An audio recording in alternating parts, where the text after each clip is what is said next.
प्यारे बच्चों, कल की क्लास में हम लोग पढ़ रहे थे कल की क्लास में प्रकाश में व्यतिकरण। विक्रांत बेटा समझाए थे कि अगर किसी प्रकाश स्रोत से दो भिन्न भिन्न तीव्रता या आवृत्ति की तरंगे एक साथ गुजरती हैं तो इन तरंगों के अध्यारोपण के पश्चात जो तरंग प्राप्त होती है, कुछ बिंदुओं पर उस तरंग की तीव्रता बहुत ज़्यादा हो जाती है, वहाँ बहुत चमक मिलती है, और कुछ बिंदुओं पर प्रकाश तरंग की तीव्रता बहुत घट जाती है, वहाँ अंधेरा प्राप्त होता है। तो भिन्न भिन्न तीव्रता वाली तरंगों का किसी रेखा चित्र से होकर गुजरने और परिणामी तरंग की तीव्रता का कुछ बिंदु पर अधिकतम और कुछ बिंदु पर न्यूनतम रूप में प्राप्त होना व्यतिकरण कहलाता है।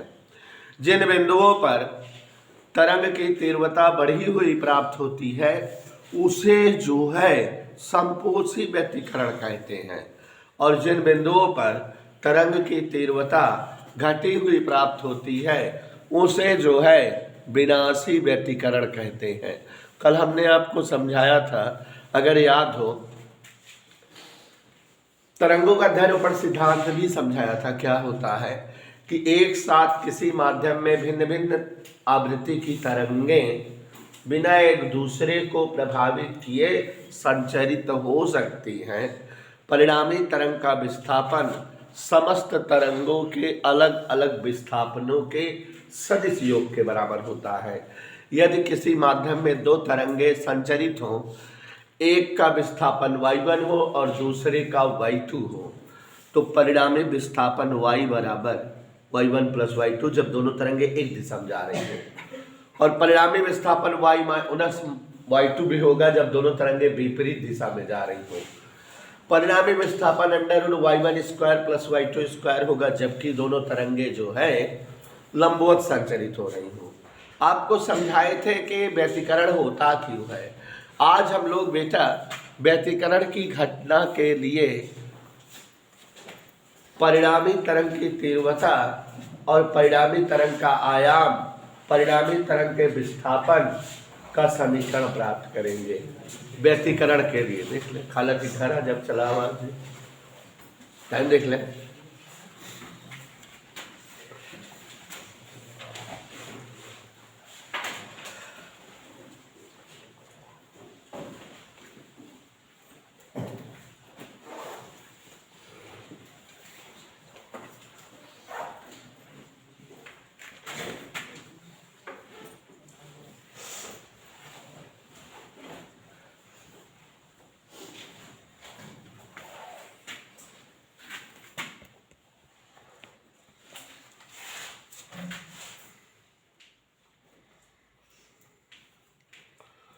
प्रकाश तरंगों के व्यतिकरण के पश्चात प्राप्त तरंग की तीव्रता, आवृत्ति,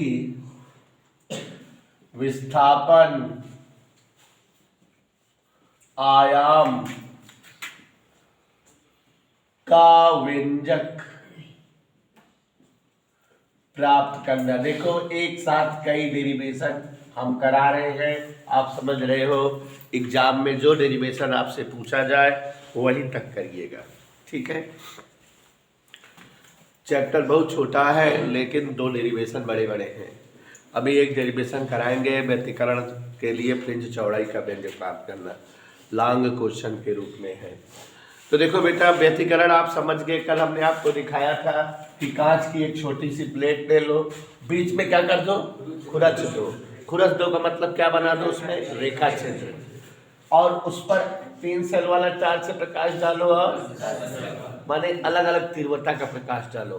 तो दोनों प्रकाश तरंगे जब जो है रेखा छिद्र से होकर निकलती हैं बाहर, तो अध्यारोपण के पश्चात जो परिणामी तरंग मिलती है सोनी बेटा, उसकी तीव्रता कुछ बिंदुओं पर कुछ बिंदुओं पर यहाँ कुछ बिंदुओं पर अंधेरा रहता है, कुछ बिंदुओं पर उजाला चमक। यही घटना क्या होती है, व्यतिकरण। याद हो गया होगा ना। जहाँ तीव्रता अधिकतम हो, अधिकतम तीव्रता वाले बिंदु समपोषी व्यतिकरण, न्यूनतम तीव्रता वाले बिंदु क्या कहलाते हैं? आगे बढ़े बेटा, कर दो हाँ। तो अब देखो जरा, हम मान ले रहे हैं विक्रांत जी बेटा, दो तरंगे कोई लगभग समान आयाम, लगभग समान आयाम माने आयाम समान नहीं है, आयाम समान नहीं माने तीव्रता अलग अलग है, और हमको अलग अलग तीव्रता का ही तरंग होनी चाहिए भाई। हमको व्यतिकरण कराने के लिए तीव्रता अलग अलग वाला चाहिए कि नहीं तरंगे। तो मान ले रहे हैं लगभग समान आयाम A1 और A2, समान आवृत्ति, आवृत्ति समान मान ले रहे हैं कि दो तरंगे किसी माध्यम में एक साथ संचरित हो रही हैं। एक तरंग का विस्थापन y1 है और दूसरे तरंग का विस्थापन y2 है। ठीक है, ऐसे ऐसे देखो, ऐसे कैसे, ऐसे माना लगभग समान आयाम A1 व A2, लगभग समान माने समान नहीं है, अलग अलग है, आयाम अलग है तो तीव्रता अलग होगी मलिच्छो। माना लगभग समान आयाम A1 A2 व समान आवृत्तियां, आवृत्ति समान ले रहे हैं, ओमेगा अपान 2 ओमेगा बराबर 2n पाई होता है, n बराबर ओमेगा अपान 2 तो आवृत्ति ओमेगा अपान 2 की दो तरंगे एक साथ किसी माध्यम में क्या कर रही है? संचरित हो रही है।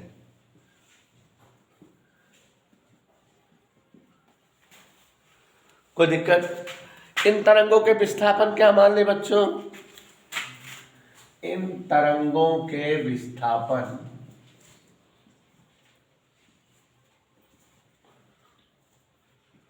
y1 व, इन तरंगों विस्थापन क्या मान ले बेटा? इसलिए अब जान रहे हो परिणामी तरंग के विस्थापन, हमेशा तरंग का विस्थापन जो है सरल आवर्त गति समीकरण में लिखा जाता है। तो y1 बराबर A1 साइन ओमेगा t, एक समीकरण है। दूसरी क्या है? y2 बराबर A2 sine omega t plus phi, काय प्लस फाई लिख दी, दोनों में कला का डिफरेंस फाई है मान लीजिए, दोनों फाई कलांतर पे है, माने दोनों की दिशा में फाई के अंतर है। एक 10 अंश के कोण पे जाता है, कहीं 15 पे जाता, 5 के अंतर है। तो यह कितने के अंतर है? फाई के। ठीक है, तरंगों का कलांतर क्या है? फाई। तरंगों का कलांतर क्या मान लिए? तरंगों के अध्यारोपण से परिणामी तरंग, प्यारे बच्चों ध्यान देते रहना, का विस्थापन y बराबर क्या सूत्र होगा? Any doubt? परिणामी तरंग का विस्थापन का फार्मूला क्या होता है? y1 प्लस, और आगे देखो y बराबर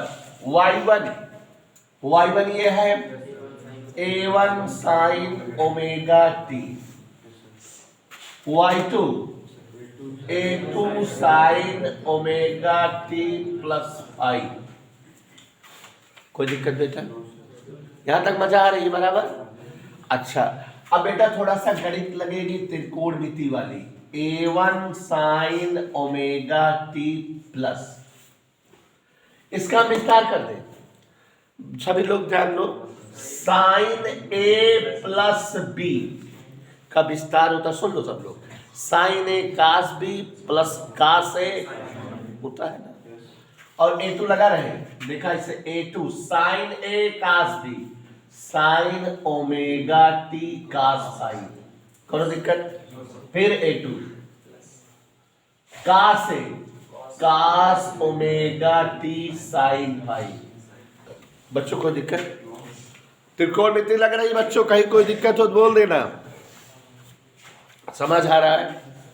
आगे देखो बेटा संदीप, y बराबर, बेटा संदीप कॉमन वाला पद एक साथ ले रहे हैं, ये और ये दोनों में कॉमन है बेटा, क्या कॉमन है, साइन ओमेगा टी कॉमन है, a1 plus a2 cos phi.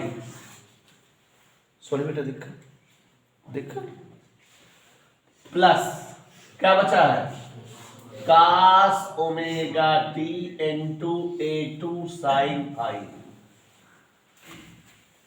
इतना बच्चा बच्चों ध्यान से देखो,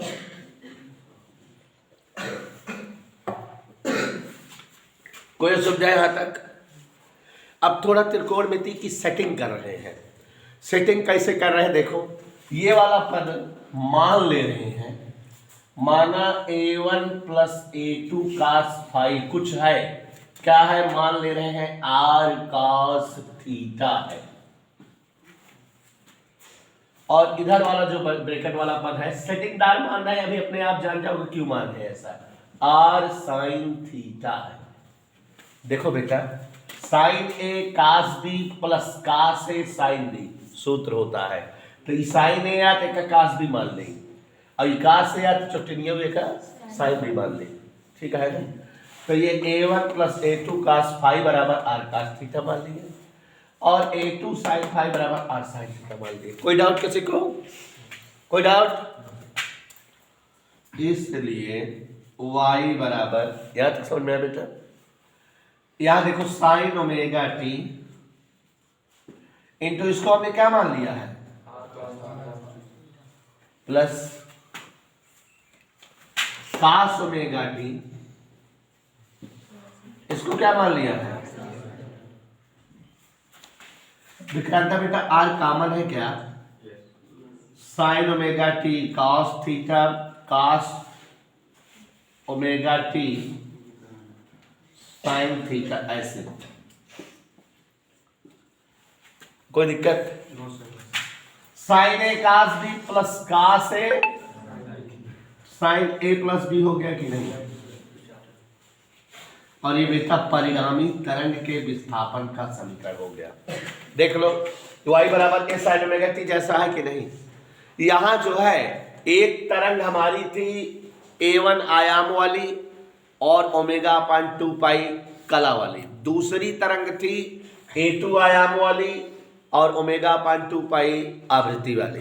तो अगर पहली तरंग का समीकरण यशपाल बेटा y1 बराबर a1 साइन ओमेगा टी हो, तो दूसरी तरंग का समीकरण y2 बराबर a2 sine omega t plus pi, दोनों में कलांतर क्या मान लिए, पाई है। दोनों तरंगे एक साथ एक ही माध्यम में संचरित हो रही हैं, इनका अध्यारोपण अगर जो है कराएं हम, तो परिणामी तरंग के विस्थापन का सूत्र y बराबर y1 प्लस y2, अध्यारोपण सिद्धांत ऐसा कहता है। y1 का मान यशपाल यहाँ रख दिए, y2 का मान यशपाल यहाँ रख दिए। अब उसके बाद बेटा sine omega t plus phi का विस्तार कर दिए, साइन ए प्लस बी वाले सूत्र का, साइन ए कास बी कास ए साइन बी। यहाँ बेटा दोनों में कॉमन साइन ओमेगा टी था, ये बचा, और यहाँ कास ओमेगा टी कॉमन था, a2 साइन फाई बचा। यशपाल जी इसको हमने r cos थीटा मान लिया, और इस ब्रैकेट को r sin थीटा, तो sign omega T r cos theta हुआ, cos omega T r sin theta हुआ, तो cos थीटा r कॉमन हो गया, sign omega T cos theta हुआ, cos omega T sin theta हुआ, sin a प्लस बी। अब देखो ये परिणामी तरंग का समीकरण आ गया कि नहीं, परिणामी तरंग के विस्थापन का समीकरण, और इस समीकरण से स्पष्ट है कि जब भी अध्यारोपण होता है तो दोनों तरंग के अध्यारोपण के पश्चात हमेशा एक तरंग ही प्राप्त होती है, जिसका आयाम r होता है और जिसका कलांतर थीटा होता है, जिसकी आवृत्ति नहीं बदलती, ओमेगा अपान 2 पाई ही रहती है।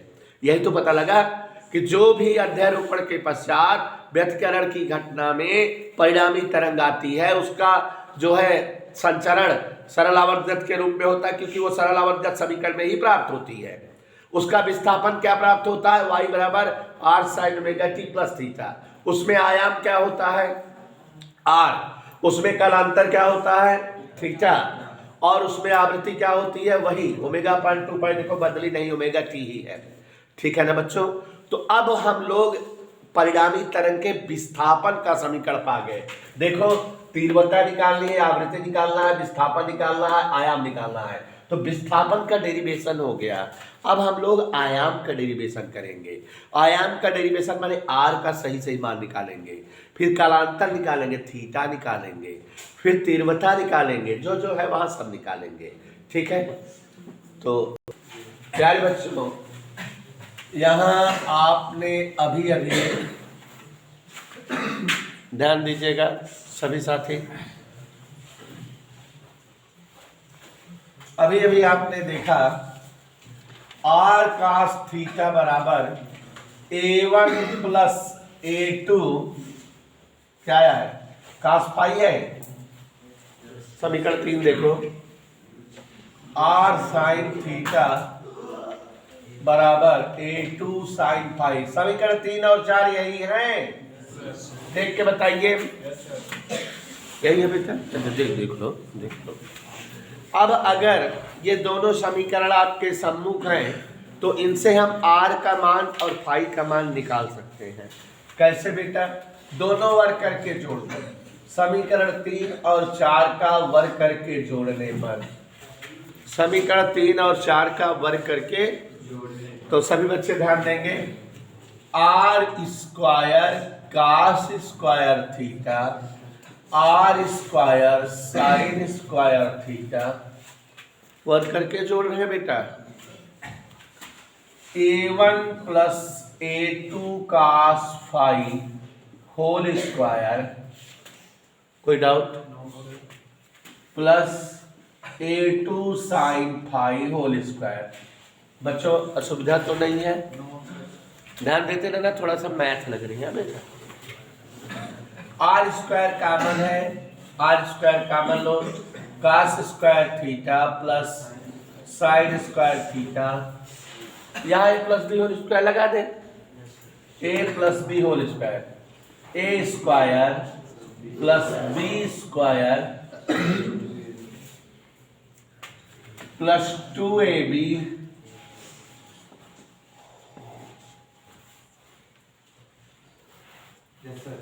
प्लस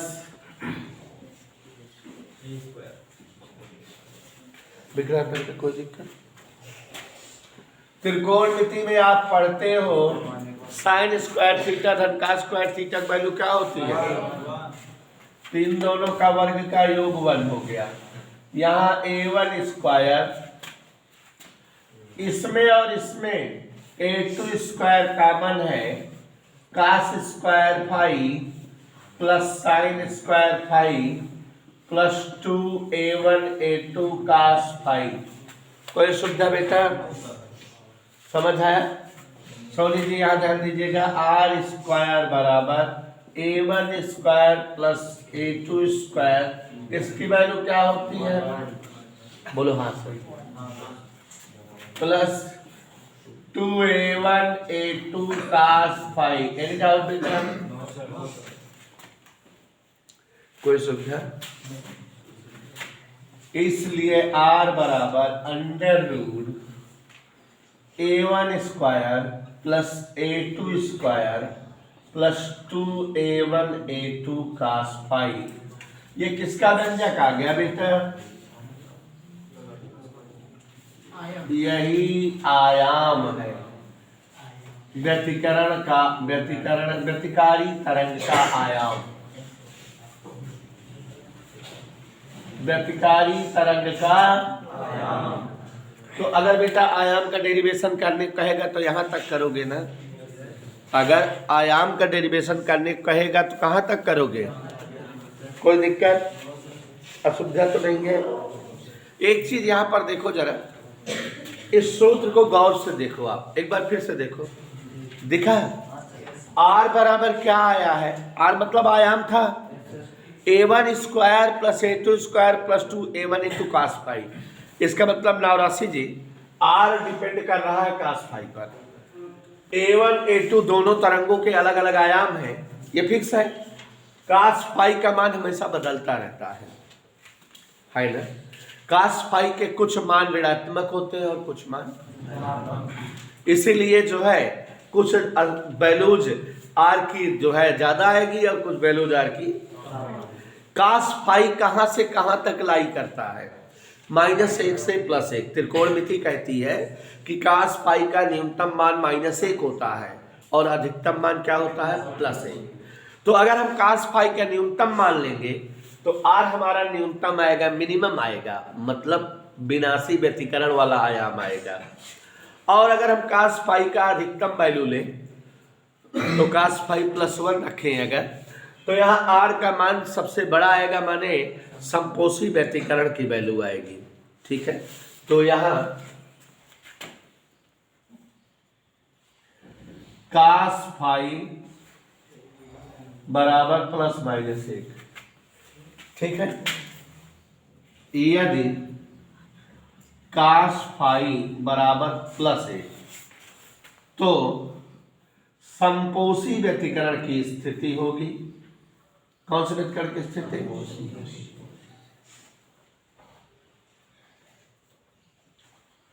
तथा आयाम आर मैक्सिमम होगा। संपोषी व्यतिकरण की स्थिति में आर क्या होगा? क्या होगा? a1 square plus a2 square plus 2a1 a2 cos phi का क्या राइट कर दे। अब ये बेटा देखो जरा अपने आप देखो विक्रांता, a square b square 2ab, a plus b का माने आर मैक्सिमम बराबर एक सूत्र आ गया क्या कि जब दो तरंगें व्यतिकरण करती हैं तो परिणामी तरंग का आयाम दोनों के अलग अलग आयामों के योग के बराबर होता है। नहीं समझे? अगर एक तरंग का आयाम 3 हो, दूसरी तरंग का आयाम 4 हो, तो व्यतिकरण की घटना में संपोषी व्यतिकरण वाली तरंग का आयाम 7 होगा। नहीं समझ में? समझ नहीं आया? कि यह तो यही साबित कर रहा है कि संपोषी व्यतिकरण की स्थिति में तरंगों का आयाम जुड़ जाता है। बोल पगली। आगे देखो, यदि कास फाई बराबर, ध्यान सुनो ना, शंख बजवाओ, तो कौन सा व्यतिकरण की स्थिति होगी? सरल लग रहा है क्या? सुनो, हम पढ़ाई सरल लग रहा है। आयाम, अरे मोदी माई, आर मिनिमम। हाँ एक कुलदीप,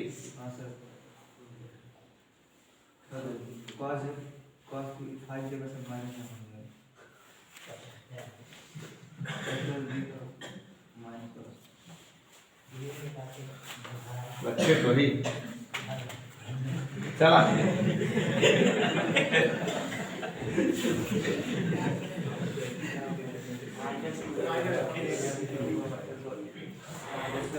क्या सूत्र बनाई?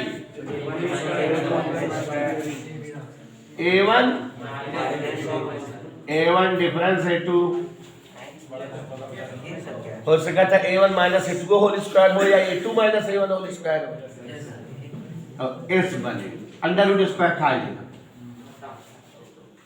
इस प्रकार कह सकते हैं कि विनाशी व्यतिकरण की स्थिति में परिणामी तरंग का आयाम दोनों तरंगों के अलग अलग आयामों के अंतर के बराबर होगा।